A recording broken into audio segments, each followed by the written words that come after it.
nas mensagens anteriores da nossa série, né? Quem é Jesus?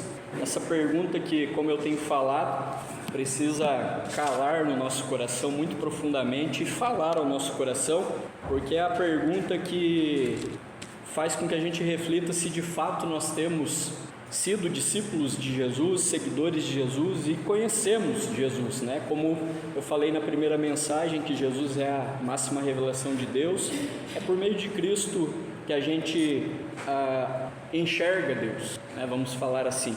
E esse Cristo que desde os tempos antigos ele é profetizado nas Escrituras, por isso você vai lembrar da imagem da semana passada, que era uma botina, né? Uma bota pisando a cabeça de uma serpente, porque foi isso que, dessa maneira, que Deus revelou Jesus nos seus primeiros momentos na Bíblia. Você tem no livro de Gênesis, Deus contando para nós que viria um descendente da mulher que pisaria a cabeça da serpente, uma simbologia àquilo que Apocalipse vai chamar o próprio diabo da antiga serpente, o dragão, e dizendo que há só uma pessoa, que existe apenas uma pessoa que tem poder e autoridade sobre a serpente, para pisar a cabeça da serpente, para trazer o que? Vida e redenção à nossa vida. E essa pessoa é Jesus, aquele que foi profetizado desde os tempos antigos, desde o primeiro livro, né? Em ordem cânon, né? Em ordem que está na ordem que está na Bíblia, Jesus Cristo profetizado desde aquele tempo. E por que isso é importante, né? Para a gente pensar aí na nossa pergunta, quem é Jesus? Porque se eu compreendo Jesus como Deus, Deus encarnado, Jesus como sendo aquele que era esperado por nós, e ele veio, como eu falei na última pregação, ele já veio até nós, a nossa espera acabou, essa espera de redenção que a nossa alma aguardava com muita expectativa e talvez até uma grande ansiedade, porque a gente reconhecia por uma ação do Espírito Santo já no nosso coração, de que a gente não é autossuficiente, de que a gente não dá conta de suprir nenhuma necessidade que a gente tenha por nossa própria força.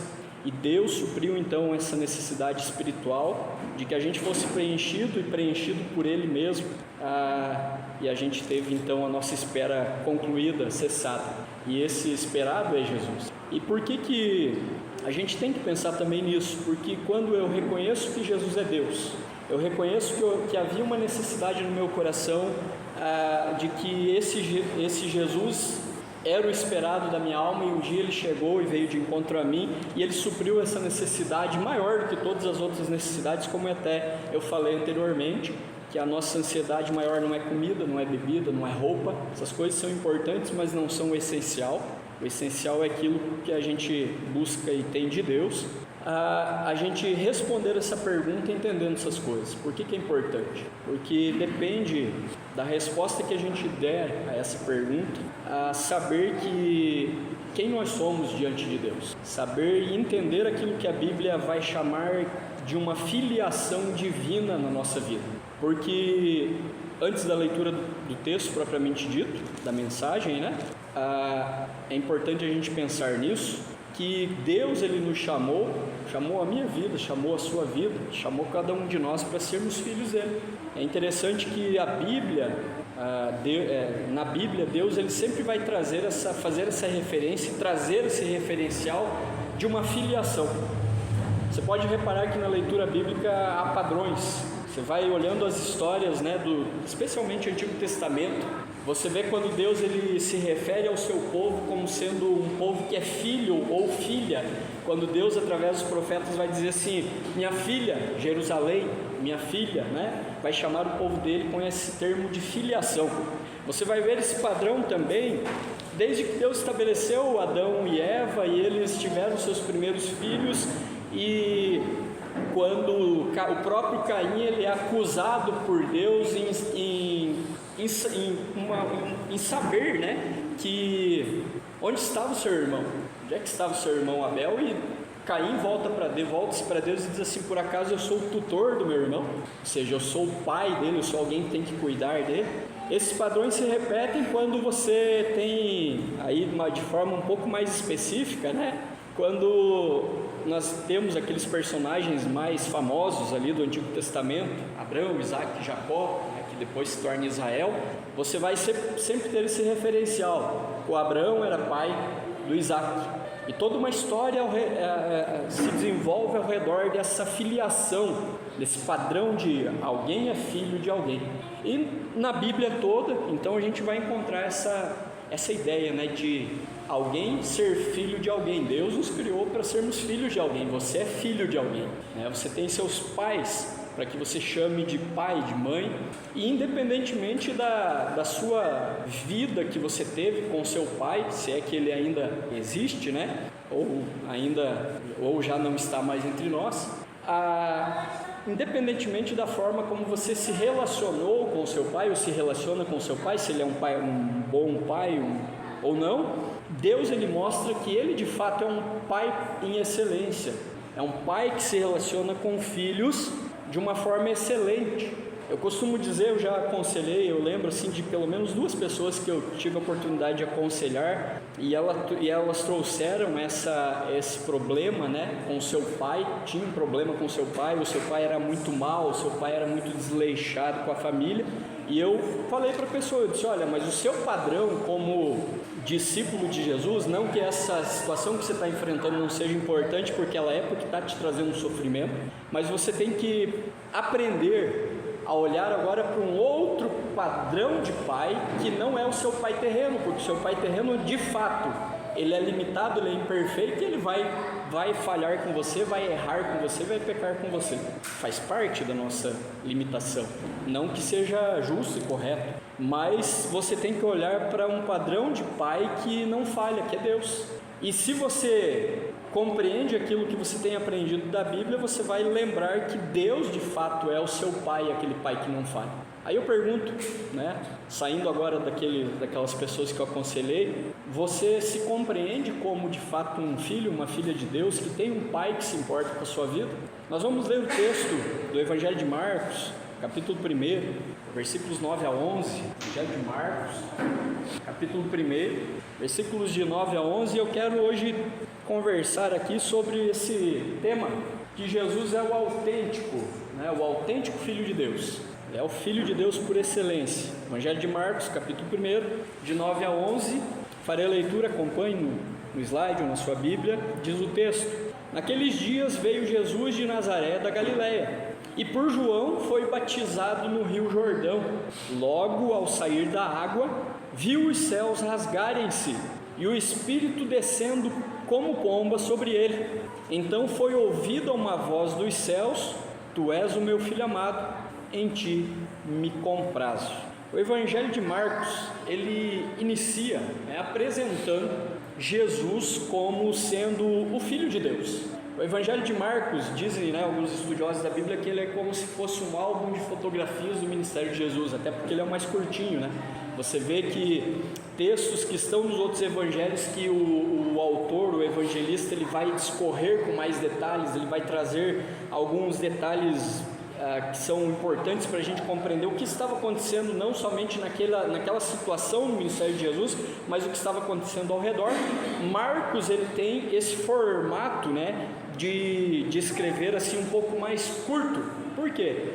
Um dos objetivos de Marcos é porque o público que Marcos visava de forma mais especial eram os romanos. Eram pessoas que faziam parte ali do Império Romano e que estavam acostumados a ler decretos, e os decretos dos imperadores romanos, eles não eram tão extensos. Eles vinham e proclamavam nas cidades, colocavam, né, pessoas para anunciarem, e era como se fosse hoje em dia a gente não usa muito mais, né, um telegrama, né, é uma coisa rápida.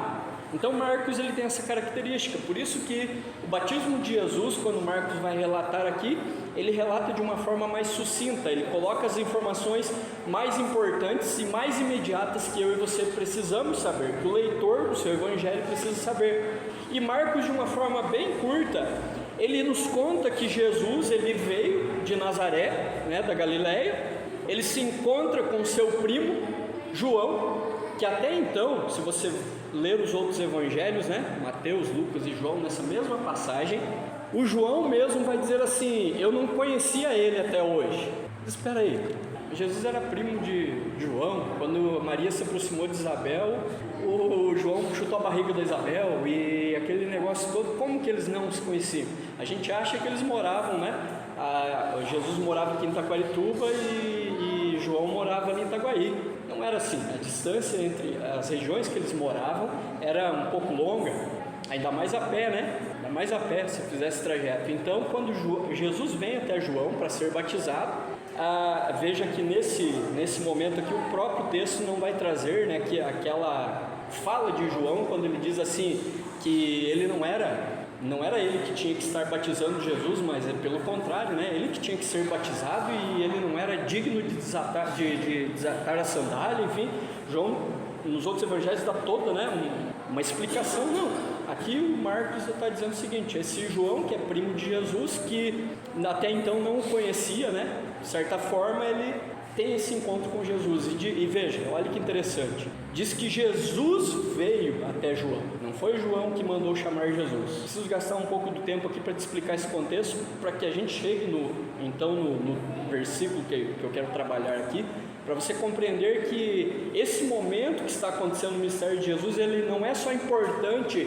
para o próprio João que está batizando Jesus, cumprindo o rito, né, do batismo. Não é só importante para aquelas pessoas que estão ali, é importante para nós hoje em dia, para nós nos compreendermos e responder a essa pergunta: quem é Jesus? Ele é autêntico Filho de Deus. E o que isso tem a ver com a minha vida em 2025? O que isso importa para a minha vida? Logo, aí João já dá uma resumida, né? Porque Jesus já foi batizado então no Rio Jordão. Ao sair da água, viu os céus rasgarem-se e o Espírito descendo como pomba sobre Jesus. Não está dizendo o texto, e é importante, se você não sabe até hoje essa informação, eu vou te ensinar. Não está dizendo, e nunca, nenhum evangelho diz que a forma do Espírito Santo é uma pomba. Não está, o texto não diz, pastor, mas está aqui, não está aí. Não está, diz que é como pomba. Como que uma pomba desce? Né? Ela vem de cima, que não tem como descer de baixo, você teria que subir, né? Ela vem de cima e ela pousa. Então, se havia um formato de pomba ou não, nós nunca vamos saber, mas o texto diz assim: como pomba, não igual a uma pomba, no formato de uma pomba, como pomba, porque ele repousou, né? O Espírito Santo veio sobre ele, descendo como pomba.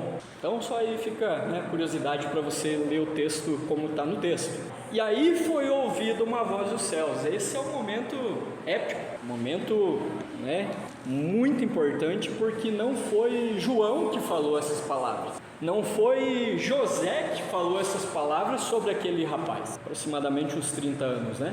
Não foi qualquer pessoa que estava ao redor e disse: estão vendo? Esse é o Filho de Deus, amado por Deus, em quem Deus tem prazer.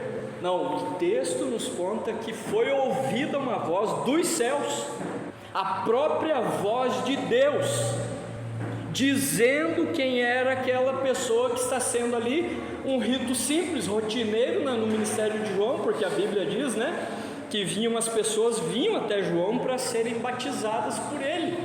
É mais um rapaz de 30 anos que está vindo a João para ser batizado, e de repente as pessoas, porque é difícil a gente pensar, né, que estava só João, pelo relato dos outros evangelhos inclusive, estava só João, Jesus e talvez uns 2, 3, estava uma multidão ao redor, vendo aquele batismo.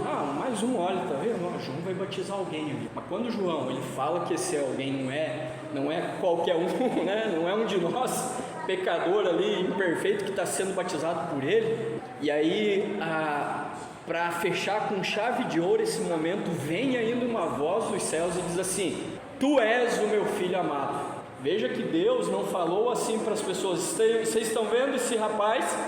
Ele é o meu filho. Não, a voz se dirige ao personagem, a quem está sendo batizado. Ele diz assim: você é meu filho amado, em ti me comprazo. Essa palavra tu, né, lá no grego é igual no português, é segunda pessoa do singular, e ela é a palavra que você pode dizer assim: você é o meu filho amado. Tem pessoas que têm problema, né, com músicas, com cânticos, de chamar Jesus de você. Eu não tenho, nunca tive. Porque se eu entendo que Ele é esse Deus que tabernaculou no nosso meio, lembra que eu falei na outra pregação? Ele está em nosso meio, Ele se relaciona comigo, nada mais justo sim eu reconhecer e chamá-lo de Senhor, porque é isso que Ele é. Eu ter essa reverência, esse temor e esse respeito por Ele, por entender quem é esse Senhor, que não é um tratamento, tratamento, né, como a gente chama uma pessoa que é mais velha que a gente tem um respeito de dizer, o senhor, né, e a gente até faz fugiu a palavra aqui, mas a gente escreve SR, né, senhor tal, pessoa tal. Não, eu posso chamar esse Senhor, que é o Deus Criador de todas as coisas, é a máxima revelação de Deus, é aquele que a minha alma esperava, e Ele é soberano sobre a minha vida, mas chamá-lo de tu, porque o próprio Deus Pai está chamando o Filho de você. Você é o meu Filho amado, de tratamento, tu és o meu Filho, tu és o meu Filho, e Ele não é só o Filho, Ele é amado.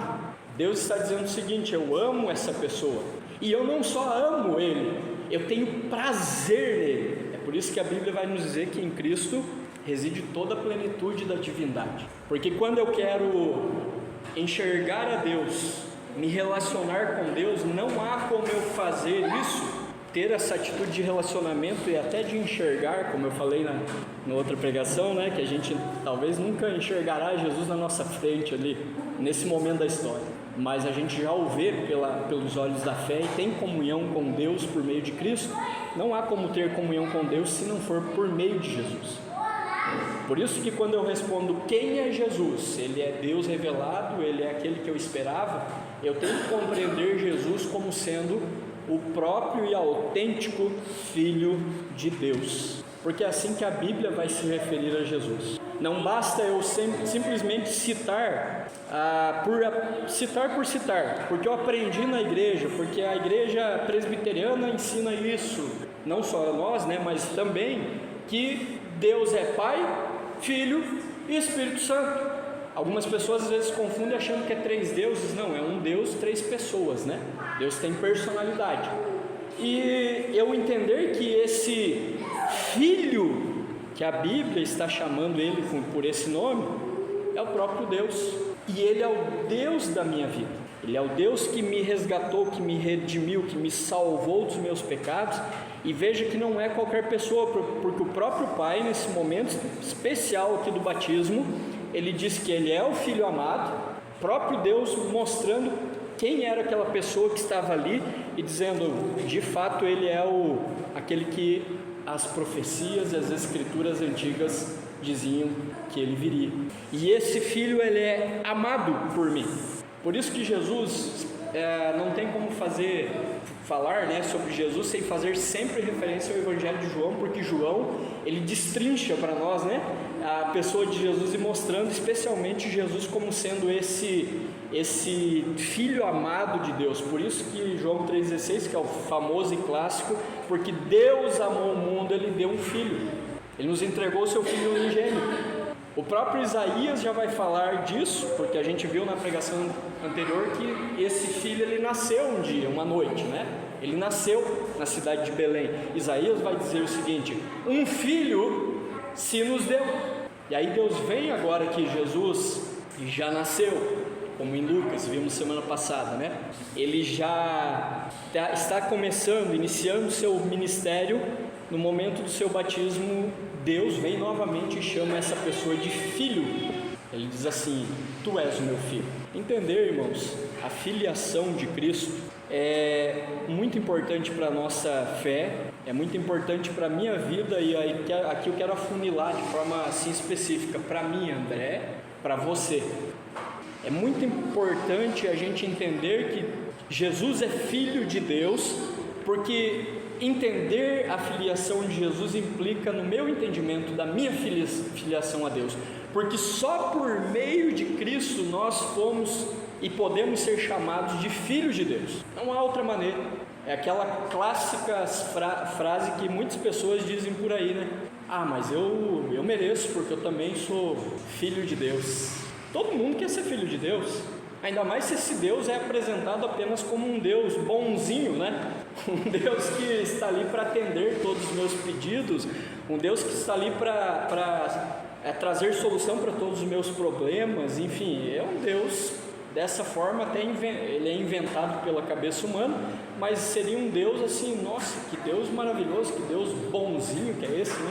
Que Ele não está se importando com a maneira como eu vivo, se eu obedeço a Ele ou não, não, Ele é um Deus que Ele abençoa todo mundo. A Bíblia não apresenta bem dessa maneira, né? Ela apresenta sim que Deus é bom, sua misericórdia dura para sempre, mas Deus Ele traz consigo a sua justiça sobre o pecado também.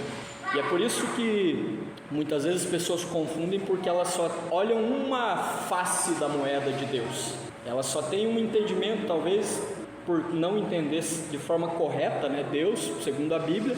Então o seu entendimento de Deus, ele é de todo errado. Ou seja, a pessoa não conhece Deus mesmo, porque ela só acha que Deus é esse Deus bonzinho, e que ser filho de Deus então é uma coisa boa. Ruim não é, né? A Bíblia diz que a melhor coisa, é a coisa mais maravilhosa que existe na vida de um ser humano é ser chamado filho de Deus, é você poder ser reconhecido pelo Criador soberano, Criador de todas as coisas, como um filho de Deus.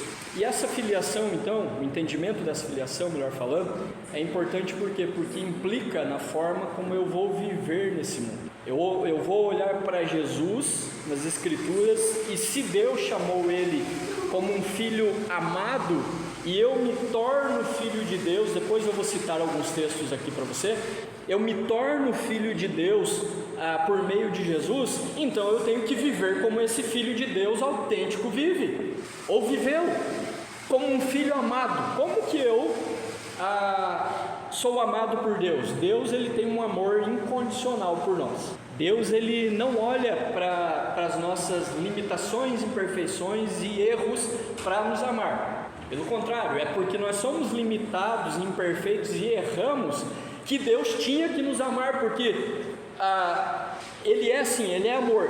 E de que forma Deus nos amou? Se Ele olhasse para os nossos erros, imperfeições, limitações, de fato Deus nunca nos amaria. Mas aí Ele nos ama, porque Ele nos ama por meio de Cristo. É por isso que Deus nos ama. É por isso que eu posso chegar para uma pessoa e dizer assim, eu sou filho de Deus. A pessoa, mas você está se achando, né? Está dizendo que é filho de Deus. É igual quando você diz assim, a pessoa chega e pergunta para você, mas você tem certeza que você vai para o céu? Que a pessoa está olhando para a nossa limitação, ela não conhece talvez a gente, né? E diz assim, mas você já errou, você fez isso tal. Daí eu falo assim, lógico que eu tenho.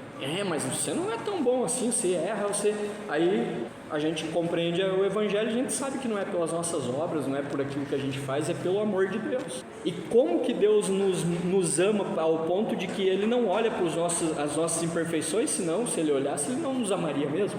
Porque Cristo está entre nós e Deus, Ele faz essa ponte, Ele é aquele que, como Paulo diz, né? Ele nos reconcilia com Deus. Ou melhor, né? Deus nos reconcilia com Ele mesmo por meio de Cristo. Então, quando eu compreendo que, porque Cristo é o Filho amado, que Deus chamou Ele Filho amado, o Filho amado de Deus, e eu me compreendo como Filho de Deus, eu posso ter certeza de que Deus me ama. Simples assim, simples assim. Uma outra coisa, né? Uma outra forma que Deus se refere a Cristo, dizendo que Deus tinha prazer nessa pessoa aqui que Ele está chamando de filho. Se você olhar para a sua história, hoje, 2025, como um discípulo de Cristo, e eu olhar para mim, a gente tem que ser muito honesto e muito sincero diante de Deus. Tem coisas que a gente às vezes comete, pensa, faz, fala que dão prazer para Deus? Ou tem algumas que, se Deus olhasse para nós, Ele diz assim, tu não és o meu filho amado e em ti eu não me comprazo, eu não tenho prazer nenhum. Possivelmente não, espero que não diariamente, mas constantemente na nossa história, na nossa jornada com Cristo, a gente vai fazer coisas, vai falar coisas, vai agir, pensar de formas que Deus olharia para nós e diria assim, eu não tenho prazer nenhum em você, André, você está enganado, porque olha só, você me conhece, eu te conheço, eu te chamei, você ainda está cometendo esse tipo de coisa, você está fazendo isso, você está pensando isso, não tem prazer nenhum em você. E aí a gente, até para ouvir, né, uma coisa dessa, a gente toma um choque, porque a gente, peraí, deixa eu fazer uma recapitulação aqui na minha vida, uma reflexão daquilo que talvez eu tenha cometido, Por isso que a gente acabou de ter aqui no culto um momento de contrição e gratidão, porque a gente precisa ser honesto dessa maneira e dizer assim: sim, se Deus olhasse para mim em alguns momentos da minha jornada, Ele não teria prazer na minha vida. Mas louvado seja Deus que Ele é um Deus misericordioso, que a sua misericórdia se renova a cada manhã e ela é a causa de nós não sermos consumidos. Porque por meio do Filho amado e do Filho que Deus tem prazer, e esse amor de Deus e prazer são autênticos em Cristo, é eles que autenticam que Deus aí nos ama e tem prazer. Depois eu vou citar um texto aqui dizendo que Deus tem prazer com o seu povo, Ele tem prazer em estar com o seu povo, com seus filhos, filhas.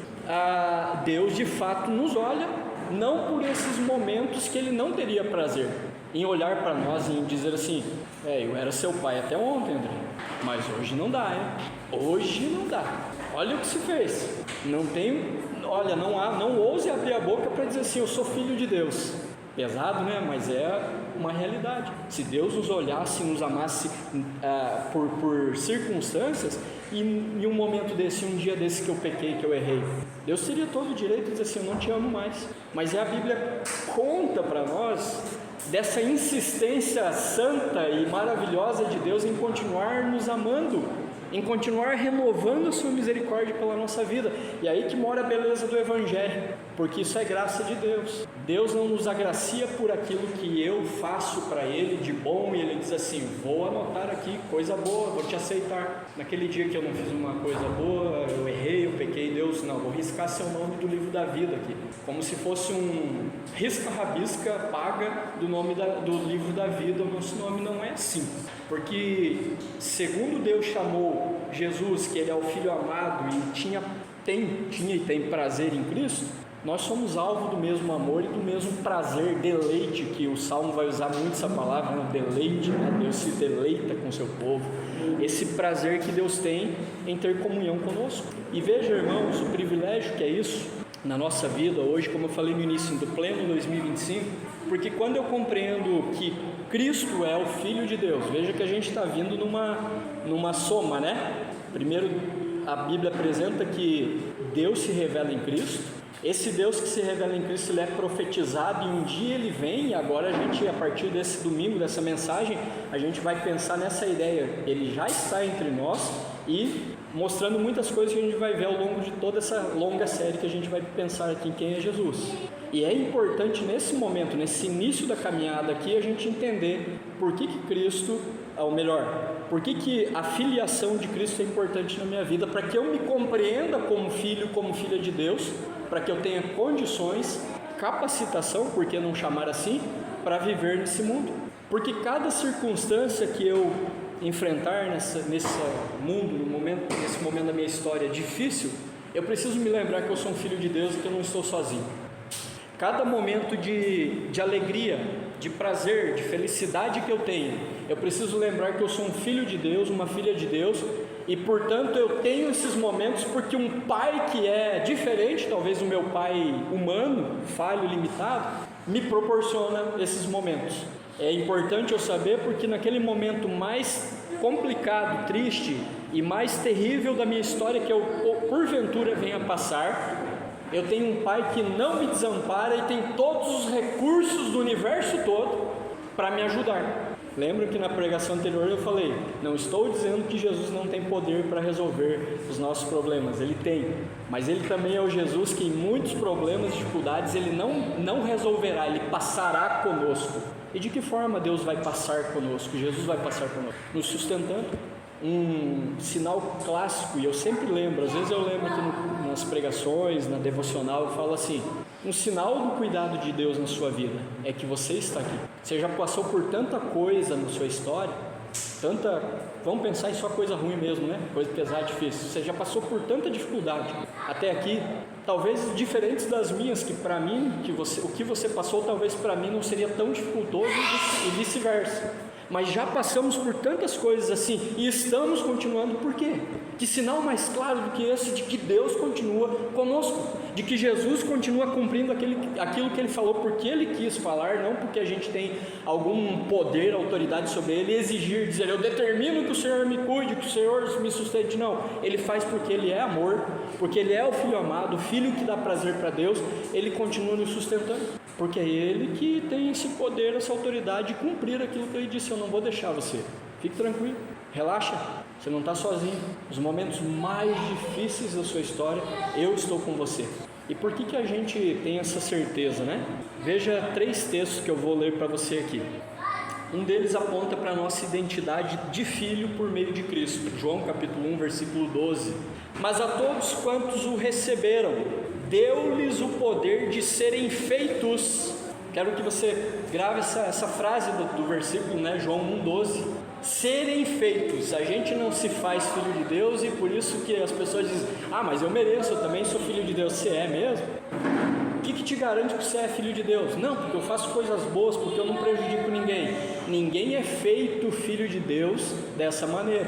Você pode ser a pessoa mais boa da face da terra e ir para o inferno com as suas boas ações. O Evangelho que nos conta isso, não é invenção minha aqui. Porque eu preciso ser feito filho de Deus.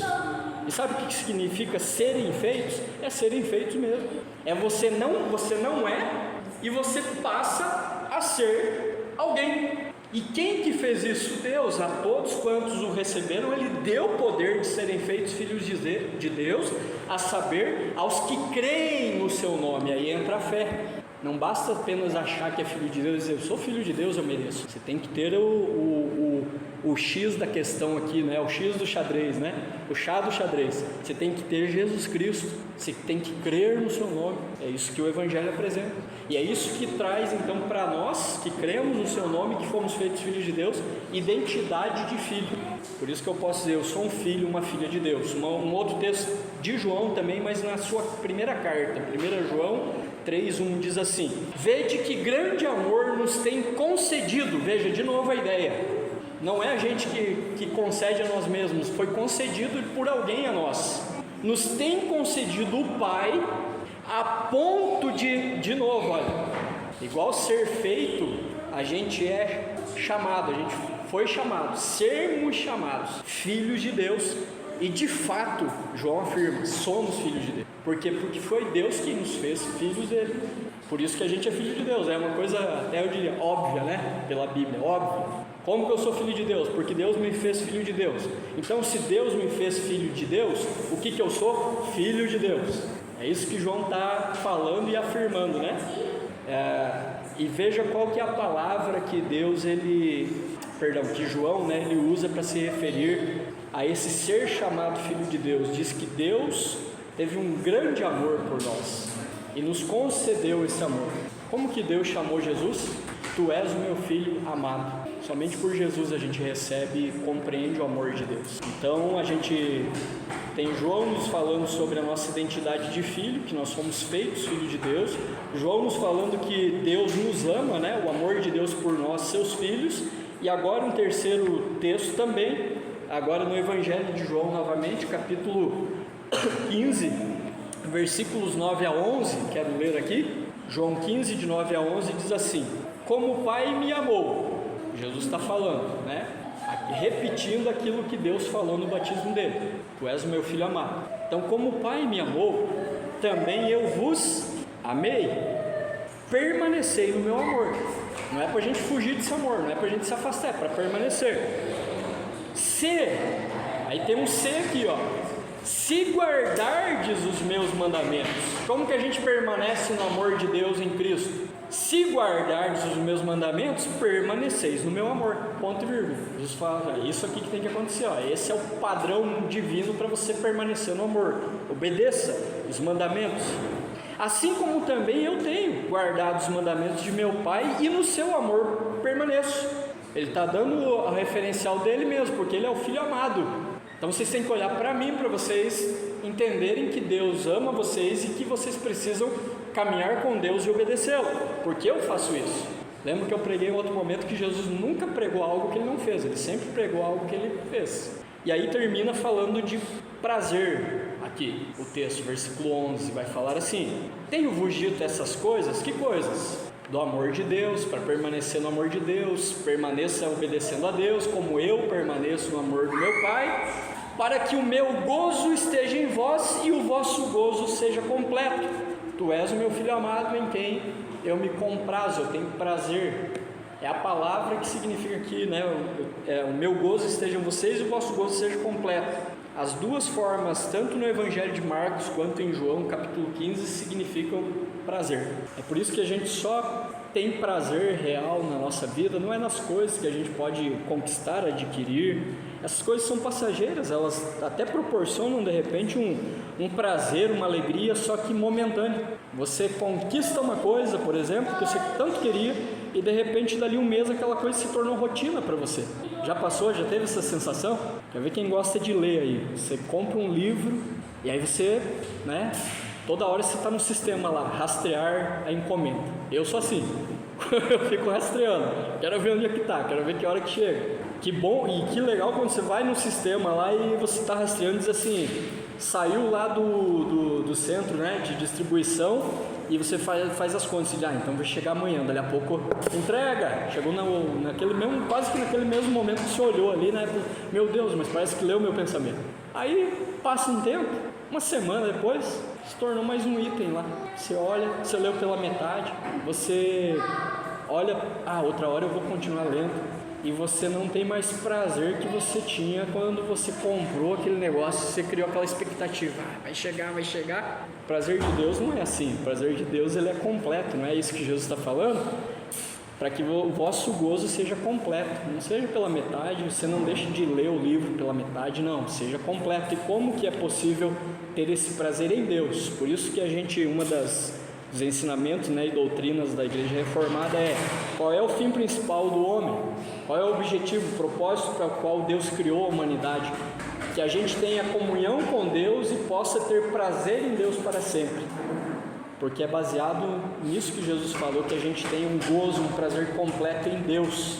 E só é possível, meus irmãos e minhas irmãs, e aqui eu concluo, a gente compreender esse amor e esse prazer que Deus tem em ter comunhão conosco, quando eu compreendo que Ele faz isso por meio de alguém que é o autêntico Filho dEle, ou pelo qual a gente foi feito Filho dEle também, para que a gente experimente do seu amor e do seu prazer. Amor e prazer de Deus que o mundo, com as suas, por mais que hajam belezas e coisas boas nesse mundo, jamais vão conseguir suprir. Como eu acabei de dar o exemplo, é passageiro, é momentâneo. O que ora nos dá um prazer, hoje já não nos dá mais, apenas mais um item na nossa coleção de prazeres temporais e passageiros que a gente achou que ia, nossa, agora se eu tiver essa coisa aqui, minha vida está completa. Não, Jesus falou que a gente só é completo quando a gente compreende o amor de Deus por nós.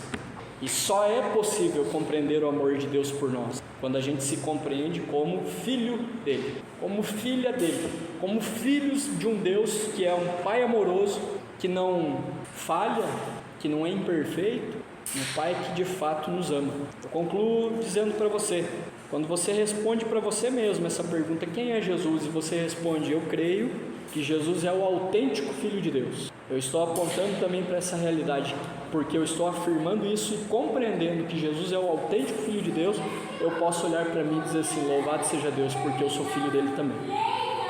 Aproveite desse privilégio, usufrua desse privilégio na sua história, em que porque Jesus é o autêntico Filho de Deus, e como diz, né, o texto de Hebreus 2,17, ele vai falar que esse nosso irmão mais velho, ele se compadeceu dos seus irmãos. É essa frase que está lá em Hebreus 2,17, coloca para nós. Por isso mesmo convinha que em todas as coisas se tornasse semelhante aos irmãos, e o texto está falando de Jesus.